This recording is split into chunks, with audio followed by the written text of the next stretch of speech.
ପାଖରେ କୋଣାର୍କ ଇକୋ ରିଟ୍ରିଟ୍ର ଷଷ୍ଠ ସଂସ୍କରଣ ଶୁକ୍ରବାର ଅପରାହ୍ନରେ ଉଦ୍ଘାଟିତ ହୋଇଯାଇଛି। ଏହି କାର୍ଯ୍ୟକ୍ରମର ମୁଖ୍ୟ ଅତିଥି ଭାବେ ଉପମୁଖ୍ୟମନ୍ତ୍ରୀ ଶ୍ରୀମତୀ ପ୍ରଭାତୀ ପରିଡ଼ା ଯୋଗଦେଇ ଆନୁଷ୍ଠିକ ଭାବେ ଉଦ୍ଘାଟନ କରିଥିଲେ।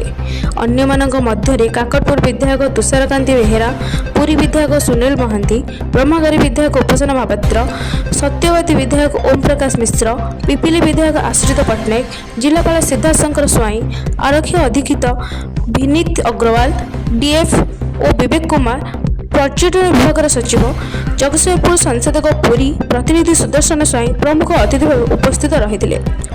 ରାମଚଣ୍ଡୀ ମୁହାଣ ନିକଟରେ 70ଟି ତମ୍ବୁ ଘରେ ପର୍ଯ୍ୟଟକମାନେ ପଞ୍ଚଧାରା ହୋଟେଲର ମଜା ନେବା ସହିତ 2 କୋଟି ଖୋଲା ବାହାରର ମଜା ନେବେ।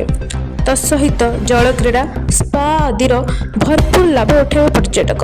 ଏହି କାର୍ଯ୍ୟକ୍ରମ ଉଦ୍ଘାଟନ ହୋଇଥିବା ବେଳେ ଆସନ୍ତା 15 ତାରିଖଠାରୁ ପର୍ଯ୍ୟଟକମାନେ ଏଠାରେ ରହିଲେ ବୋଲି ଜଣାପଡ଼ିଛି। ପୁରୀ ଜିଲ୍ଲାର ମୃତ୍ୟୁଞ୍ଜୟ ମହାପାତ୍ର, G9 ଓଡ଼ିଆ।